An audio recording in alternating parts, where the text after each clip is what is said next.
Good morning, everyone, and I hope you've had a good week. I'm sorry that am not able to be with you this week, at least in person, but the files will be uploaded and you'll be watching them on Saturday.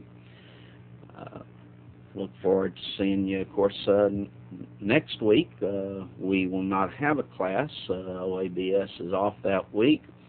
So the next time that I'll be looking forward to seeing you will be October the 4th. I'll remind our students that your first term paper will be due and September 27th. So make sure you get that into me on time. That will be a major part of your grade, so you do need to do that and have that ready for me. As we ended last time, we were discussing the aspect of Gibeonites and their deception, how that they had deceived Israel, and Israel, instead of going to God and finding out the truth of the matter, they simply accepted the Gibeonites' word, which was wrong for them to do. It was wrong from the standpoint that they made an agreement with the Gibeonites to allow them to have peace, and the Gibeonites were there in the land with them. The Gibeonites lied to them, and we certainly need to learn today that false teachers will oftentimes lie, and other people will lie to us, not telling the truth about a situation. And we have to always be on guard, and we have to watch and make sure that everything is proper. And the Israelites failed to go to God and to ask of Him. Well, now then, we come down to verses 22 through verse 27, in which the Gibeonites are subjected. And we had gone through verse 22 through 24 in that, and we're about to start verse 25, but just to get the background, we'll start reading in verse 24 and then begin our discussion we'll begin reading in verse 22 and begin our discussion in verse 25. It states that Joshua called for them, talking about the Gibeonites, and he spake unto them, saying, Wherefore have ye beguiled us, saying, We are very far from you, when ye dwell among us. Now therefore ye are cursed, and there shall none of you be freed from being bondmen, and hewers of wood, and drawers of water for the house of my God. And they answered Joshua and said, Because it was certainly told thy servants how that Jehovah thy God commanded his servant Moses to give you all the land, and to destroy all the inhabitants of the land from before you. Therefore we were sore afraid of our lives because of you, and have done this thing. So here's their rationale for lying to the Israelites. Their rationale, of course, is we knew that God was powerful. We knew that He has given you the land, and in order to spare our lives, we devised this plan so that we could make an agreement with you, and thus we would be spared. Our lives would be spared. Now in verse 25 it says, And now, behold, we are in thine hand, as it seemed good and right unto thee to do unto us. So they agreed to be in subjection to Joshua and the Israelites. They accept whatever terms Joshua stated in order to spare their lives. Again, they had set forth this deception. They were willing to do anything to spare their lives, because they know that God would have the Israelites destroy them. And so they're basically saying, now, Joshua, whatever you say, whatever your punishment is, we're willing to do whatever it is. Verse 26, And so he did unto them, and delivered them out of the hand of the children of Israel, that they slew them not. So Joshua makes them slaves, and as a result delivers them out of Israel's hands so that they would not be put to death. But they're going to be slaves the rest of their time. In verse 27 now, concludes that Joshua made them that day hewers of wood and drawers of water for the congregation and for the altar of Jehovah, even unto this day, in the place which he should choose. So Joshua, as his statement earlier, made them hewers of wood and drawers of water for the people and for the temple. So this is, and we had a little discussion after the class in the chat room last week about the aspect as to their mistake in regards to that, because Constable had pointed out that this was not a wise move because the Lord wanted only authorized Israelites to assist in tabernacle worship. And here he is bringing these foreigners into tabernacle service. They were to be drawers of water and hewers of wood, not only for the people, but for the temple itself. And thus, God wanting only Israelites to serve and to assist in that tabernacle service, it would have been a mistake in this aspect. And I think that's where he's coming from.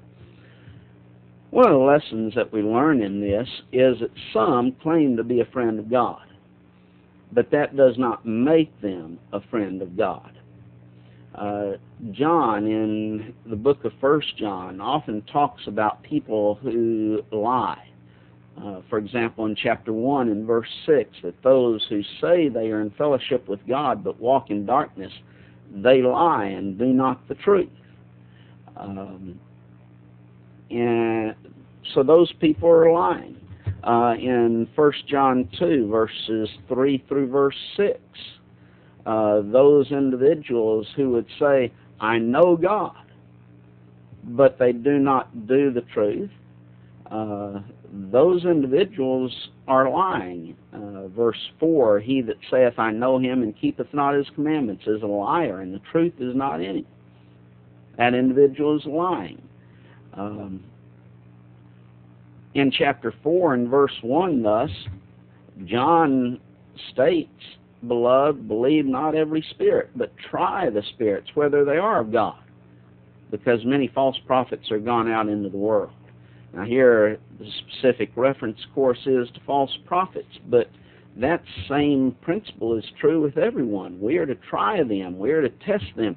We are to make sure that what they are saying is the truth of God's Word. We need to make sure that the way in which they were walking, the lifestyle that they are living, is according to the truth of the gospel. And if they are not, then we are not to have fellowship with them. Of course, 1 John 1 and verse 6, where it's talking about those who say they are in fellowship with God but walk in darkness, they lie and do not the truth. That's set in a context of fellowship with God and thus fellowship with us. You go back to verse 3 of chapter 1. And you see verse 7 as well. We have fellowship one with another as we are walking in the light. And then we have the blood of Christ cleansing us from all sins. So we have to make sure that in order to be in fellowship with someone else, that individual, as well as our own life, 2 Corinthians 13 and verse 5 teaches us that we have to examine ourselves. So we have to examine not only ourselves, though, but we have to examine someone else, those other individuals who might claim, well, we have fellowship with God, and thus we want fellowship with you. And we have to make sure that they are obeying the truth, that they're walking in the light also, or it's wrong for us to fellowship them. They might claim something. Denominations claim to be the friend of God, but in reality they're not. They're enemies of God. And they're the friend of Satan. They're Satan's tools to destroy those souls who come under their influence. We need to realize that and not just accept the claim that everyone might make, well, I'm the friend of God.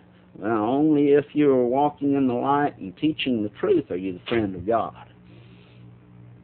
Another lesson is if we follow error knowingly, or if we do it in ignorance, or if we do it because someone lies to us, consequences are the same. It doesn't matter whether I follow error and I know it's wrong, but I follow it anyway, or if I just don't realize that it's wrong and I do that anyway, or if someone's lied to me and I simply accept what he has stated without examining it and without finding out the truth of it myself, consequences are going to be the same in all three of those situations. That's why we've always got to be on guard. We've always got to test and put everything to the test to make sure it is true, and that which is taught and that which is said is according to God's Word. Otherwise, we're going to be in a great deal of difficulty ourselves. Are liable to be lost ourselves if we don't constantly, always be on guard. So here in chapter 9, we have the Gibeonites' deception and Israel not acting in a wise manner to go to God and finding out the truth as to the Gibeonites and whether they had come from a far country. And now then they make a league with them, an agreement of peace that they were never supposed to make. It would have been much better, instead of the Gibeonites setting forth this deception, if they had humbly submitted themselves to God and obeyed the God of Israel. But they were not willing to do that. Instead, they had to come along and bring about this deception. Chapter 10 now, we have the Southern Campaign. The Southern Campaign, chapter 10. In the first 5 verses, we have Adonizek's alliance.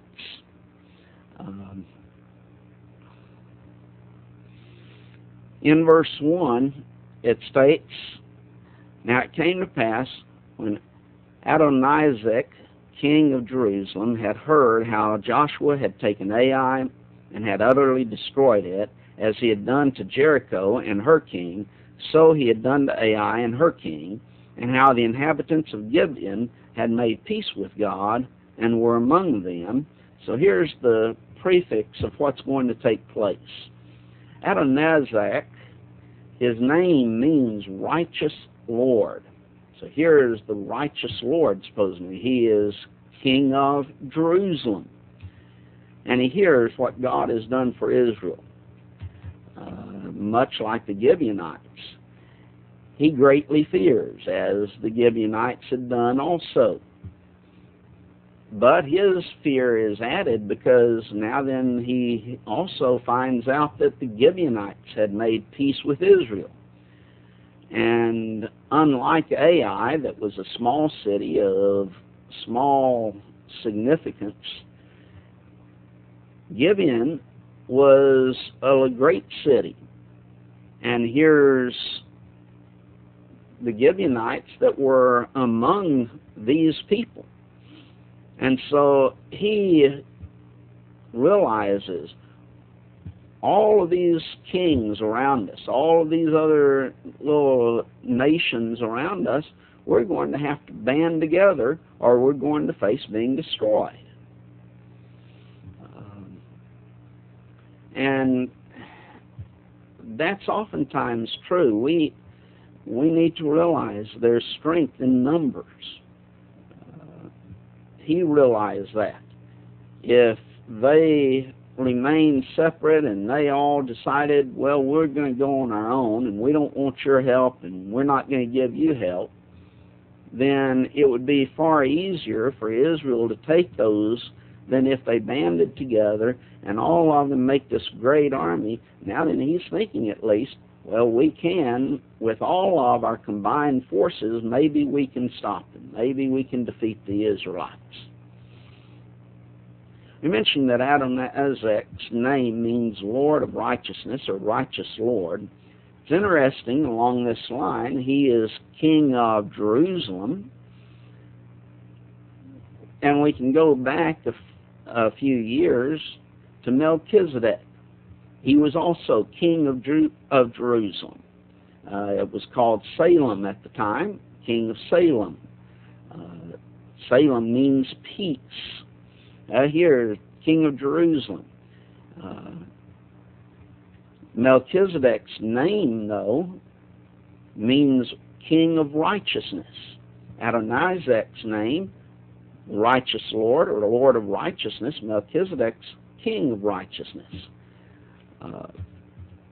Some have suggested that both of these terms, Melchizedek and Adonizek, that those terms, instead of being names of specific kings, were terms, or they were titles of the kings, much as Pharaoh was the title of the Egyptian kings. It has been suggested that these terms were titles, just like Pharaoh was a title that applied to all of the kings.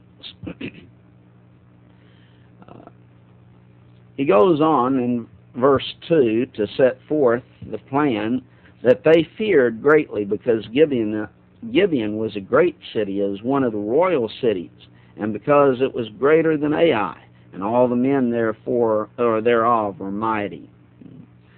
Verse 3, and at this point, I hope you remember the maps that I sent to you. We will mention a little bit more of these maps, and if you can pull up map number 4 with the file 4.gif, along with the text file that went with that, it was a RTF file, 4.rtf, then that is going to deal specifically with this area and what we're going to be dealing with now, and this coalition and the attacks that Israel is going to make in relationship to taking the land. Verse 3, wherefore Adonizek, king of Jerusalem, sent to Horam, king of Hebron, and unto Puram, king of Jarmuth, and unto Japhia, king of Lachish, and unto Deber, king of Eglon, saying, so here we're going to see several of these kings that Adonizek is going to form a coalition among these kings. And their decision is, as we are going to see, they're going to attack Gibeon, because Gibeon had made peace with Israel. And if nothing else, this is going to be a warning to anyone else. You better not try and make peace with them. We will get you if you do. Hebron is south of Jerusalem, about 19 miles. Hebron is also where the cave of Machpelah would be. That is where Abraham and his family members were buried. Jarmuth is about 15 miles west of Jerusalem. And Lachish is 15 miles west of Hebron. Eglon, then, is south of Hebron.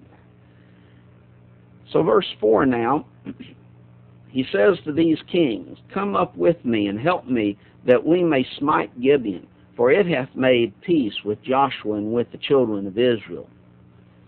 So he's asking these kings, come up and help me destroy Gibeon, because they've made peace with Joshua and with Israel. Verse 5, therefore the 5 kings of the Amorites, the king of Jerusalem, the king of Hebron, the king of Jarmuth, the king of Lachish, the king of Eglon, gathered themselves together and went up, they and all their host, and encamped before Gibeon, and made war with it. So here's the 5 kings, and we see that these are really the kings of the Amorites. And they go up to do war, to fight a war against Gibeon, because Gibeon had made this alliance with Israel.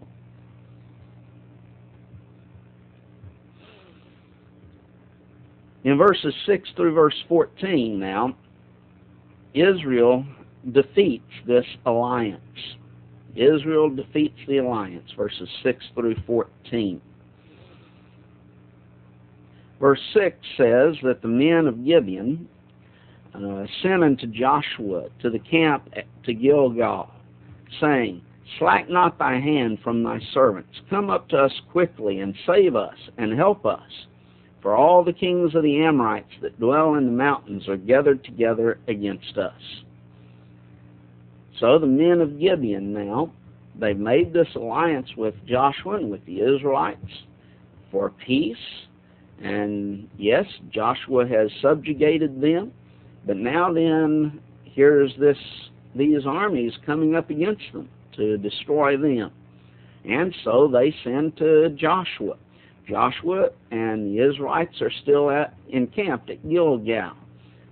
This is basically their main camp for a long period of time. Well, thus the men of Gibeon send to Joshua and to Israel to hurry up and come and help them against these kings of the Amorites.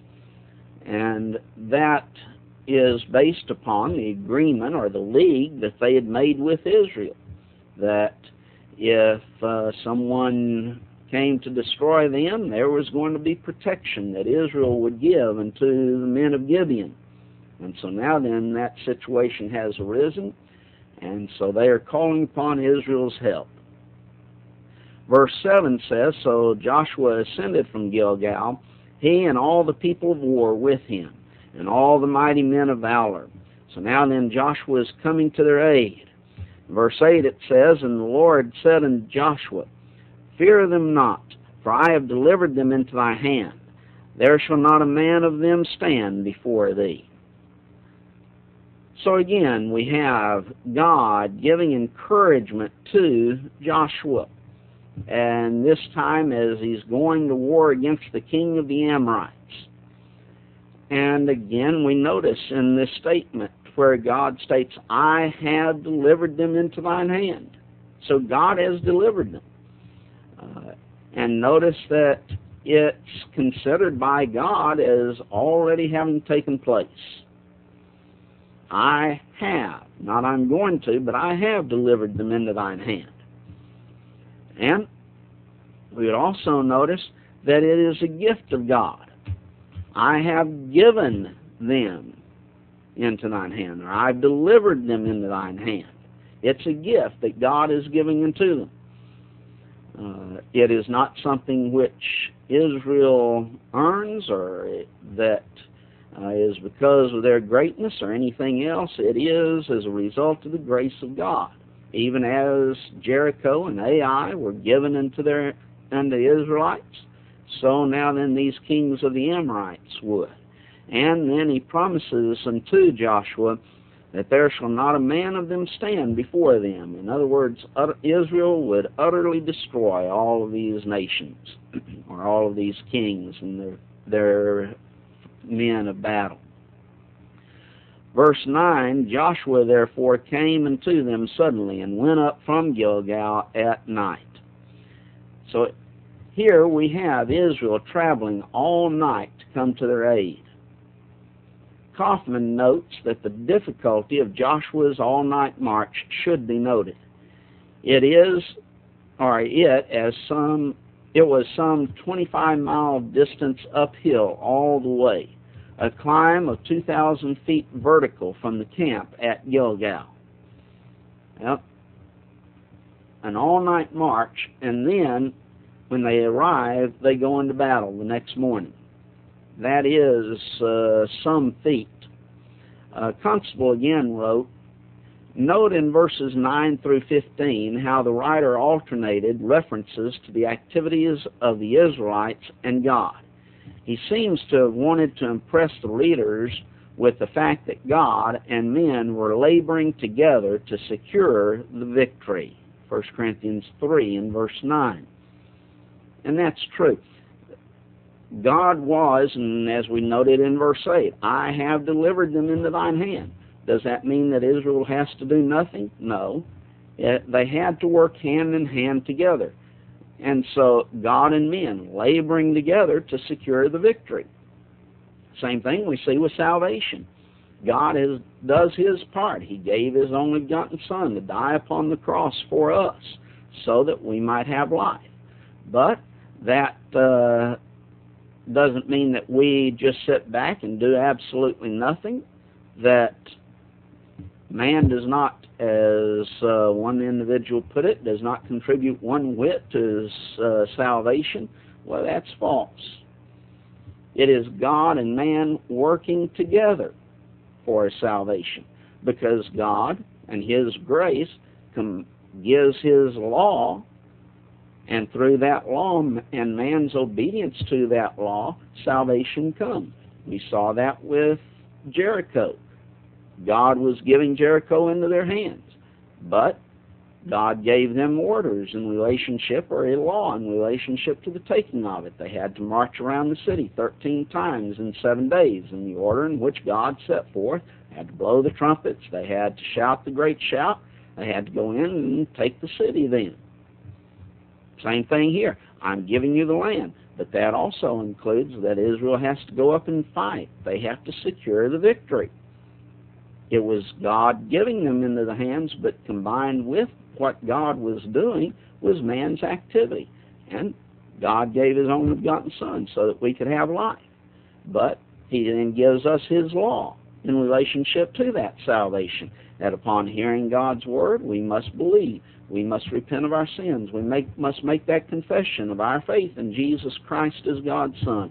We must be baptized, or that's an immersion, in the element of water, and for the purpose of the remission of our sins, in order to have that which God promises, the salvation of our souls. Well, God and man laboring together to secure the victory.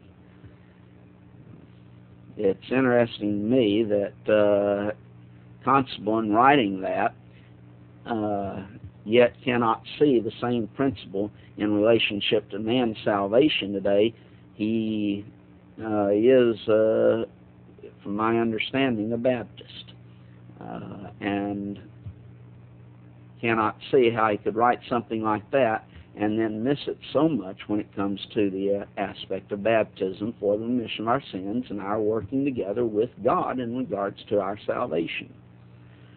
And now then, verse 10 says, "And the Lord discomfited them before Israel, and slew them with a great slaughter at Gibeon, and chased them along the way that goeth up to Beth-horon, and smote them to Azek and unto Makkedah." So Israel was killing the Amorites, but some of them would escape. And Israel then, of those who escaped, would have to chase them.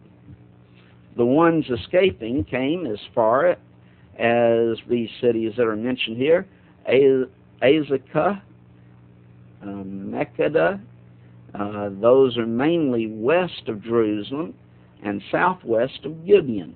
And hope you have that number 4 map up, and you can see the locations of those towns and the way in which they would thus flee.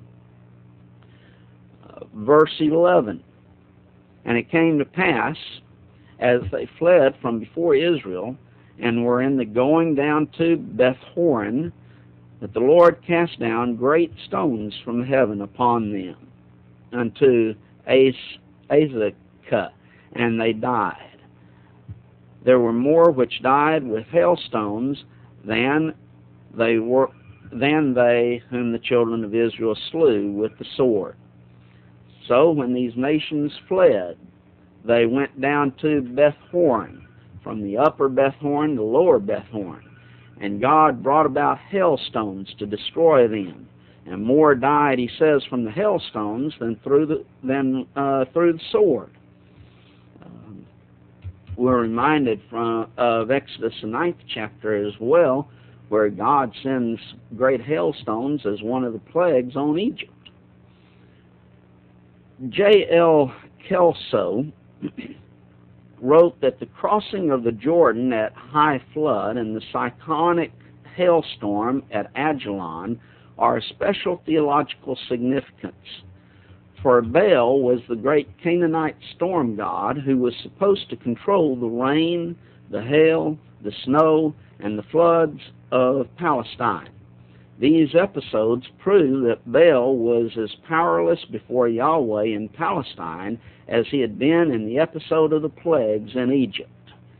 That's in quote page 53 of his book. So here's Baal, that Canaanite god, and he, excuse me, Baal was to control all of these things. And here's God showing, I am really God, Baal is nothing.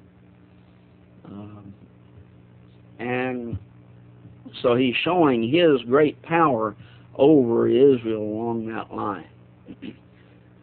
Also, we would notice in this, in regards to the hailstones, that God brought hailstones upon them.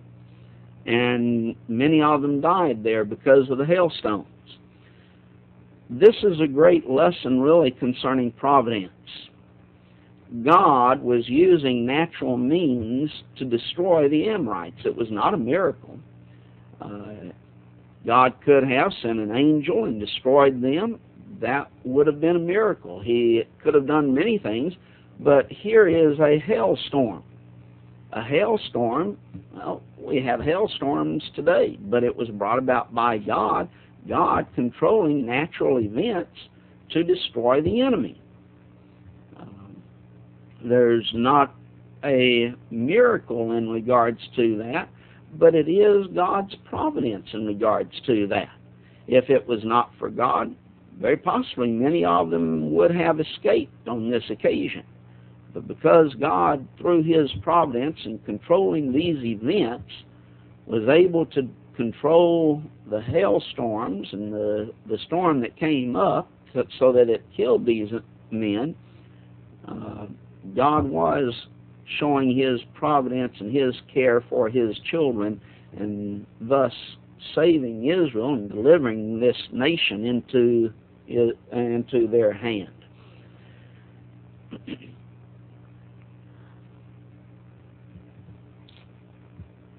Verses 12 and 13 now. Then spake Joshua to Jehovah in the day when Jehovah delivered up the Amorites before the children of Israel. And he said in the sight of Israel, Sun, stand thou still upon Gibeon, and thou, moon, in the valley of Ajalon.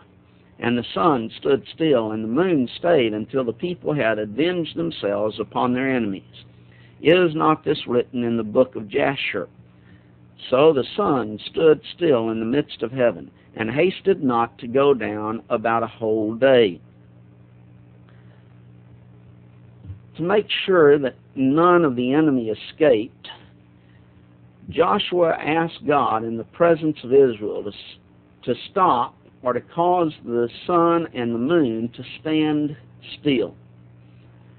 I think it's interesting as you read this, the confidence that Joshua has in making this request, that God would do this. And notice that Joshua spake this in the presence of all the people. It wasn't he gets over by himself where nobody can hear this. He does it in the presence of all the people. That's confidence that God is going to do what he asked. God had created the sun, the moon, the stars. He created everything. We would add in 6 literal 24-hour periods of time. Thus, God has control over them. God is the one who not only created them, God sustains all of these things. Thus, he has control over them. And he can cause those things to do whatever he wants them to do. Some individuals try to take the miraculous out of the Bible, the liberals, and they come along and will state, well, this didn't really happen. Some will say it only seemed that way, or that it's figurative language, or it was an eclipse. That's a good one that some love to have. Or it's a refraction of the sun, or actually the light of the sun, so that it remained bright even though the sun continued on, and it was just a reflection or a light reflecting around the area of the earth, so that it still gave light to the dark side of what the earth would be. As you read this, just a very casual reading of it though, there is nothing here to indicate that it did not happen. There's nothing here to believe that it was figurative language. If it was somehow figurative and it was not literal, there's generally some keys to make us realize this is just something that is figurative. It's not literal. As you read this, there's nothing in the context which would indicate that this is figurative.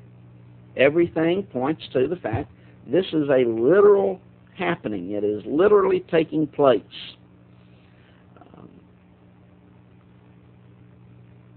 Also, notice that it could not have been an eclipse of some way.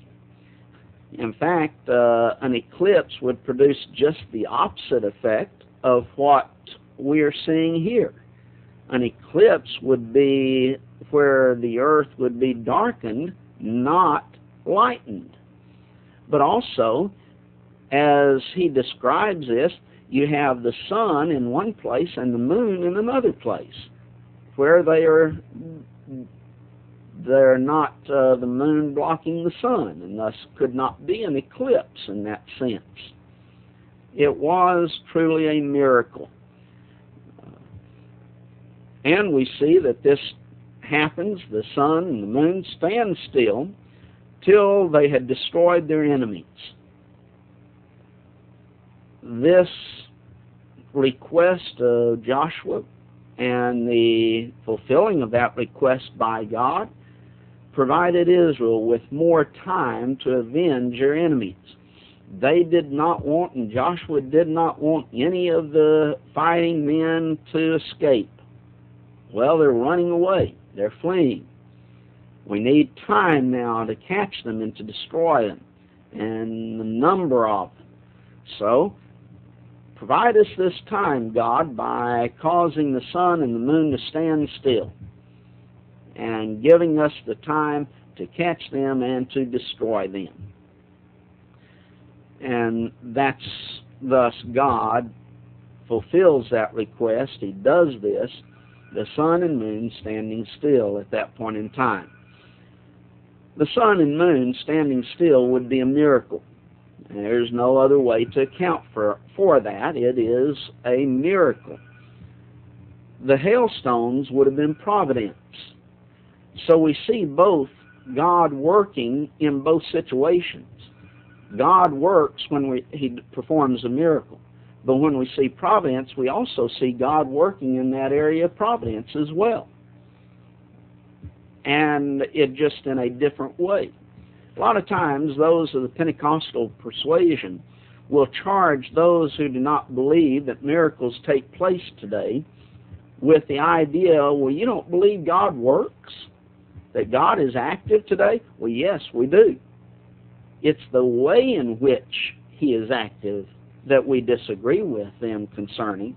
They want to say the only way that God can work today is through performing a miracle. In reality, they limit God's power. While they charge us with being the ones that limit God's power, in reality, they are the ones who limit God's power. They're saying God cannot work unless it be a miracle. Well, we recognize God did and has worked through miracles. He has also stated He won't perform miracles today. The miracles ceased when we had the completed revelation of God's Word. 1 Corinthians 13, verses 8 through 13. And those miracles were to confirm that Word, so there wasn't any need for miracles anymore. And so, here we have those miracles, though, that God did work. But now then, we also affirm God can work through providence. And we see both of them, miracles and providence, working together in regards to the destruction of these nations that have come now against Israel, and first against Gibeon, and then Israel coming to their aid. It also says that it was written in the book of Jasher. The word Jasher, name Jasher, means upright. We really cannot say for certain what this book is.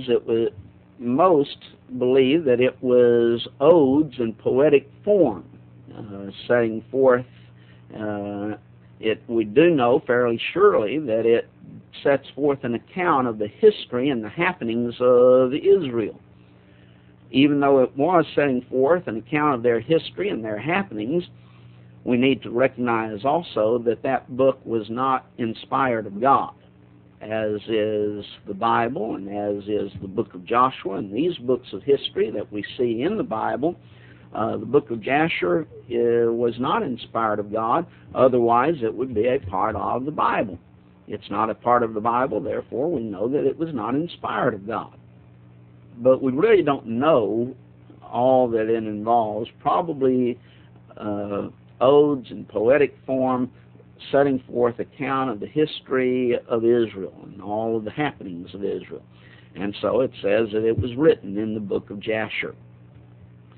Verse 14, and there was no day like that before it or after it, that Jehovah hearkened unto the voice of a man, for Jehovah fought for Israel.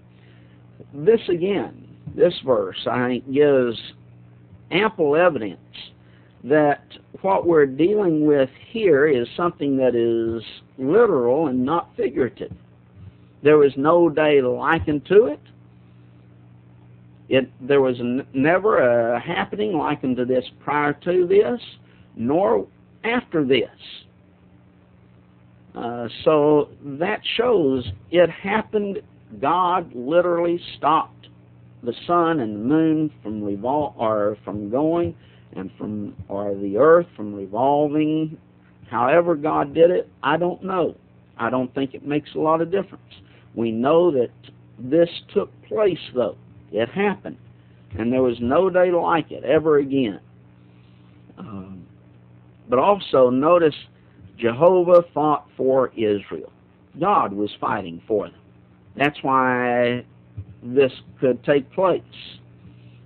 God was taking care of his people, both from a miraculous standpoint in stopping the sun and moon, also providentially with the hailstones. And likewise, we need to realize God will also take care of those who are Christians today. We need to take comfort in the fact God will take care of us. Hebrews 13, verses 5 and 6. He'll never leave us nor forsake us, so that we can boldly say, the Lord is my helper. I will not fear what man shall do unto me. God taking care of us. Romans 8 and verse 28, we know that all things work together for good to them that love God, to them who are called according to his purpose. Thus God taking care of those who are Christians. And if God be for us, who can be against us? Again, Romans the 8th chapter. We can take comfort in the fact that God will take care of Christians today. He won't work a miracle like he did with stopping the sun and moon here on this occasion, but he will work providentially to take care of his children today. Notice also in this the power of prayer. God hearkened to man. Well, we realize today that God will hearken unto the prayers of the righteous man today. 1 Peter 3 and verse 12, that the Lord's ears are open unto the righteous man's prayers, as opposed to his face being turned against the wicked man. James the 5th chapter, he uses Elijah as an illustration of a righteous man of like passions as we are. And he prayed that it would not rain for 3.5 years, and it didn't rain. He prayed again, and the earth brought forth the rain. There again, The not raining, the raining, that's providence. God controlling natural events, providence. God listened to the prayers of Elijah. God will listen and hearken to our prayers, the prayers of the righteous, when they are prayed in faith, and our believing that we shall receive them. Then John would tell us that we can ask anything of God with the assurance that He hears us. Now, God won't always do exactly what we state, but God, we have the assurance, will hear us, and He will act upon that for which we pray.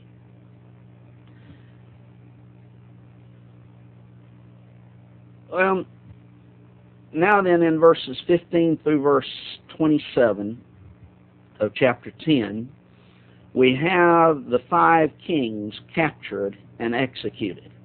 The 5 kings captured and executed.